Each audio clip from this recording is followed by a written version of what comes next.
여러분 안녕하십니까. 97주년 3.1절을 맞아 지역에서도 기념식과 함께 만세운동이 재현됐습니다. 순국선열의 넋을 기리고 나라 사랑을 되새긴 하루였습니다. 김기영 기자가 보도합니다. 97년이 지났어도 대한독립 만세를 외치는 음성은 떨렸습니다. 참석자들은 퍼포먼스 재현임을 알면서도 일제의 핍박에 치를 떨었고 비폭력 저항의 벅찬 기운이 용솟음 쳤습니다. 포항시 송남면과 청하면에서는 1919년 3월 20일과 21일 당시 500여 명이 만세운동에 동참했습니다. 수많은 주민들이 투옥돼 고초를 겪었고 1992년에야 23명의 의사들이 국가유공자로 선정됐습니다. 우리 할아버지도 만세를 부르다가 결국 서대문 행궁에서 옥고를 치르셨는데, 그래서 우리 후손들이 정말 나라와 민족을 위해서 우리도 그렇게 살아야 되겠다는 각오를 늘 새롭게 하고 있습니다. 경상북도도 오늘 구미에서 애국지사 등 700여 명이 참석한 가운데 신청사로 이전한 후 첫 3.1절 기념식을 갖고 생존에 계시는 애국지사에게 격려품을 전달하고 유공자를 표창했습니다. 조국 독립을 염원하며 마음과 목숨을 기꺼이 바치신 애국 수능자들께 한없는 경의를 표합니다. 울진군도 매화면 기미 독립만세공원에서 독립유공자와 군인 등 500여 명이 참석한 가운데 기념식을 가졌습니다. 지역 야당과 시민사회단체는 포항중앙상가에서 한일 일본군 위안부 합의 무효 시민서명운동을 펼쳤습니다. 일본이 위안부에 대한 법적 책임을 회피하고 있는데도 정부는 지난해 12월 지원금 10억엔에 일방적으로 최종 해결을 선언했다고 주장했습니다. 포항에 있는 단체들이 3.1절을 맞이해서 한일 위안부 합의에 대해서 무효를 선언하고 정의로운 해결을 위해서 지금 저희들이 이렇게 거리에 섰습니다. 기민년 독립만세의 정신으로 나라도 하나 되고 경제난도 이기는 원동력이 되길 기원한 3.1절이었습니다. MBC 뉴스 김기영입니다. 3.1절 97주년을 맞아 지금껏 주목받지 못했던 여성 독립운동가들을 재조명하자는 목소리가 나오고 있습니다. 며느리와 아내, 남성운동가의 조력자로만 보는 시각에서 벗어나 재평가가 필요하다는 지적입니다. 김건혁 기자입니다. 독립군 제3지대 저격수. 지난해 1,200만 명이 넘는 관객을 모았던 영화 암살입니다. 작전은 5분 안에 끝내고. 영화에 나오는 여성 저격수는 독립군의 어머니로 불렸던 남자현 열사를 모델로 삼았습니다. 영양 출신으로 평범한 주부였지만 3.1운동 가담을 계기로 만주로 건너가 무장투쟁을 벌였고 1933년 만주국 정권대사를 사살하려다 체포돼 순국했습니다. 이런 인물은 한국 독립운동사의 여성계를 대표한다는 그런 표현보다는 세계 식민지 해방운동, 세계의 여성 투쟁사에서 가장 대표성을 가진다고 평가해야 옳을 것입니다. 국가기록원이 최근 3.1 만세운동과 관련한 당시 판결문을 분석한 결과 나이를 불문한 다양한 계층의 여성들이 참여한 것으로 확인됐습니다. 하지만 제대로 조명을 받지 못해 3.1운동 포상자 중 여성은 87명, 전체 독립유공 포상자 중 270명으로 2%도 채 되지 않았습니다. 자료가 부족하거나 남성 중심의 사회 구조로 인해 활약이 저평가됐기 때문입니다. 나라를 잃었을 때 여성들의 활동이 얼만큼 진취적이었나 하는 긍정적인 면에서 여성 독립운동가를 한번 보셨으면 좋겠습니다. 사회적 차별 속에서도 일제에 맞서 싸우기를 두려워하지 않았던 여성 독립운동가들. 이들을 추모하며 재평가를 바라는 뜨거운 마음들이 모아지고 있습니다. MBC 뉴스 김건엽입니다. 경상북도는 독도 영토 관리 강화를 위한 해외 인적 네트워크 구축을 위해 118명의 4차 독도 해외 자문위원을 위촉했습니다. 이들은 세계 각국에서 경북도의 각종 교류 협력 사업을 지원하고 있는 경북 해외 자문위원과 독도 관련 단체 위원 등으로 내년 말까지 현지 독도 관련 세미나나 전시회 등 독도 홍보 활동을 하게 됩니다. 지역대학 출신 셰프들이 프랜차이즈 음식점과 유학파 셰프들에게 도전장을 내밀었습니다. 경상도 입맛에 맞는 지역 특화 레시피를 선보이며 두각을 나타내고 있습니다. 이규설 기자입니다. 포항의 한 짬뽕 전문점입니다. 주방에서 선보이는 셰프의 경쾌한 손놀림은 마술사를 보는 듯합니다. 능숙한 칼질에 이어 생면을 뽑아내고 야채를 볶고 여기에 굴맛까지 더해주면 얼큰한 짬뽕 한 그릇이 완성됩니다. 짬뽕 나왔습니다. 지역 대학 조리학과 출신이 운영하는 이곳은 짬뽕의 얼큰한 맛은 더하고 느끼함은 줄여 인기몰이를 하고 있습니다. 짬뽕이 중식인데 재료 같은 걸 많이 한식화를 시켜서 지역 사람들이 입맛에 좀 더 맞추다 보니까 이제 맛이 좋아서 성공을 하게 된 것 같습니다. 현란한 손놀림의 주인공. 포항 지역 한 유명 호텔에 근무하는 하문수 조리팀장도 순수 국내파로 최고의 자리에 올랐습니다. 프랑스, 이탈리아 요리가 주특기로 유명 호텔 조리장을 두루 거쳤고 모교에서 후배를 가르치는 일도 함께 하고 있습니다. 지역에 계시는 분들의 입맛, 그다음에 지역에서 나오는 식자재를 잘 이용할 수 있다는 장점, 그다음에 지역에서 누구보다 이제 많은 오랜 기간 지역에 일을 해왔기 때문에 적응할 수 있다는 거. 프랜차이즈 음식점에다 유학파 셰프들까지 가세하며 치열한 생존 경쟁이 펼쳐지고 있는 외식업계. 지역 출신 셰프들이 지역 특화 레시피를 무기로 맹활약하고 있습니다. MBC 뉴스 이규설입니다. 가뭄에 미리 대비할 수 있도록 하는 가뭄 예보 및 경보 제도가 오늘 10일부터 연말까지 시범 운행을 거쳐 내년 1월부터 본격 시행됩니다.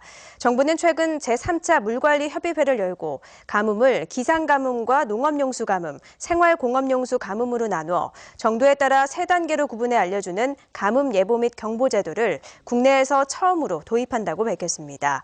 가뭄 예보 및 경보 제도는 매달 10일 발표하는 것을 기본으로 하고 심함 단계 이상일 경우는 주 1회 또는 수시로 발표하기로 했습니다.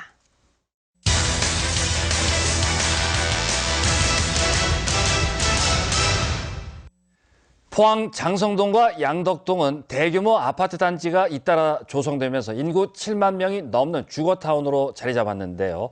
그런데 바로 옆에 모텔들이 우후죽순 난립하면서 주민들의 불만이 커지고 있습니다. 박상원 기자가 현장 취재했습니다. 포항 장성동의 한 골목. 여기저기 모텔 간판이 눈에 띕니다. 아파트 건물 바로 옆에선 또 다른 모텔 공사가 진행 중입니다.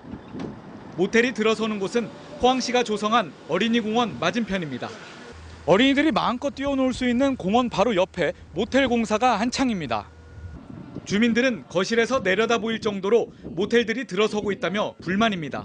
중학생 아이를 키우는 엄마 입장에서 진짜 너무 화가 나고 어떻게 해야 될지 진짜 막막하고 마음이 좀 아픕니다. 이 일대에 최근 신축된 모텔 건물은 5개. 화려한 조명 간판을 세우고 영업 중입니다. 인접한 초등학교와의 거리는 불과 350m. 학교 정화구역인 300m가 넘기 때문에 법규상 제재할 방법은 없지만 이 골목은 학생들의 등하굣길입니다. 아파트에서 애들이 다 등하교를 하고 있는데 가면서 오면서 다 보고 있는 상황에서 또 어른들이 어떻게 얘기를 해줘야 될지를 모르는다는 거죠. 심지어 어르신 돌봄센터 바로 옆에도 무인텔이 들어서고 있지만 상업지역이라는 이유로 규제 대상이 아닙니다. 여기가 상업지역이라고 해서 모텔이 들어선다고 하는데요. 여기는 보시다시피 주택도 많고 어린이들이 다니는 곳이라서 모텔이 들어서기에는 부적합하다고 생각합니다. 포항시는 상업지역 내 숙박업소 건립을 제재할 법적인 근거는 없다며 사실상 손을 놓고 있어 모텔 건립은 잇따를 전망입니다. MBC 뉴스 박상환입니다. 올해 경북도 내 골재 수급 전망은 대체로 양호할 전망입니다. 경상북도는 올해 골재 공급 계획량이 1,763만 8천 세제곱미터로 수요 추정치인 1,692만 세제곱미터보다 4.2% 늘려 잡았습니다. 통상 골재의 안정적 공급 수준인 수요 추정치의 10% 이상을 초과하지는 못했지만 지난해처럼 건설 공사 현장에서 부수적으로 발생하는 골재 등을 공급하면 골재 부족난은 없을 것으로 전망됩니다. 한편 국토부는 골재 부족 사태가 발생할 경우에 새로 하천 골재 채취 예정지를 지정한다는 방침입니다. 유령어업을 막기 위해 올해부터 어구 생산에서 폐기까지 어구관리 정책이 본격 실시됩니다. 해양수산부는 폐어구에 걸려 물고기가 죽는 이른바 유령어업을 막기 위해 기존 폐어구를 수거하는 정책에서 투기를 방지하는 정책으로 바꾸고 어구의 생산에서 유통과 사용, 폐기 단계까지 포함하는 종합적인 어구관리법을 제정하기로 했습니다. 이를 위해 전국을 돌며 어민단체와 시군 관계자 등의 의견을 수렴할 계획입니다. 경북교육청은 저소득층 학생들의 교육비 부담을 덜어주기 위해 내일부터 18일까지 교육비와 교육급여 지원을 신청받습니다. 지원을 희망하는 학부모나 보호자는 주소지 주민센터를 방문해 신청하면 되고 교육비만 신청할 경우 복지로 인터넷 사이트를 통해 신청이 가능합니다. 교육비 지원 대상자로 결정되면 입학금과 수업료, 급식비, 방과 후 학교 수강권, 인터넷 통신비 등을 지원받을 수 있습니다. 올해 우리나라 철강 수출액이 300억 달러 이하로 떨어질 것으로 보입니다. 철강협회와 한국수출입은행 등에 따르면 올해 우리나라 철강 수출액은 지난해 302억 달러보다 12% 줄어든 265억 달러에 그칠 것으로 전망됐습니다. 이는 세계 경기 침체에 따른 수요 부진과 철강제 공급 과잉 등에 따른 것으로 우리나라 철강 수출은 지난 2014년 350억 달러를 기록한 이후 지속적인 감소세를 보이고 있습니다.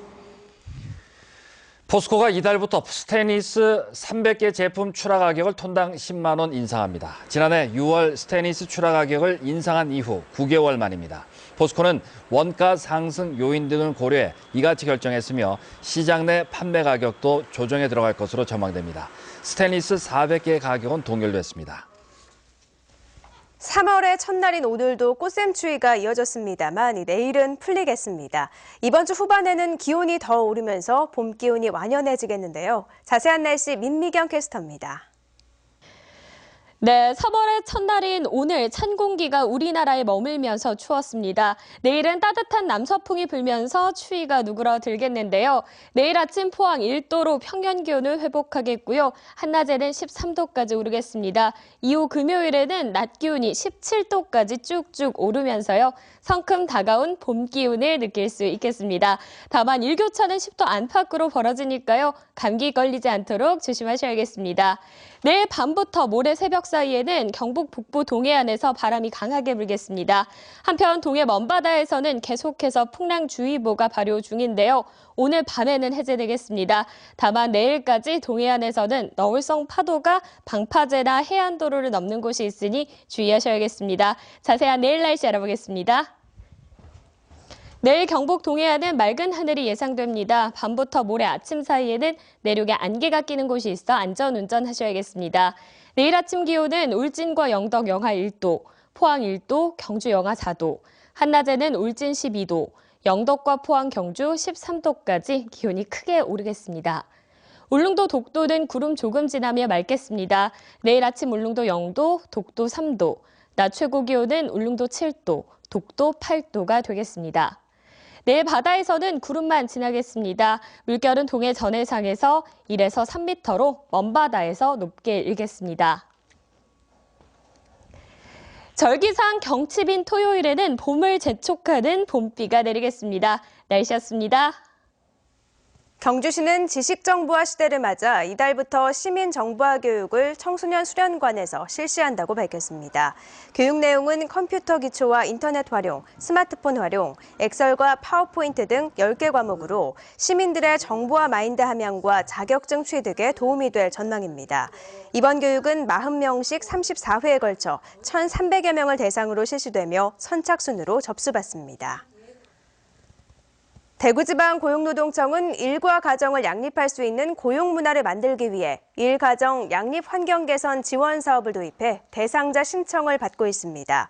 출퇴근 시간 조정 등 유연 근무제를 도입하는 기업에는 근로자 1명에 1년간 최대 월 30만 원, 재택 원격 근무제를 도입하는 기업에게는 근로자 1명에 1년간 월 최대 20만 원씩을 지원할 예정입니다. 노동청은 근로시간과 근로장소 유연화로 장기간 근로관행 개선과 일 가정이 양립하는 고용 환경이 조성될 것으로 기대하고 있습니다. 이상으로 포항 MBC 뉴스데스크를 마치겠습니다. 여러분 고맙습니다.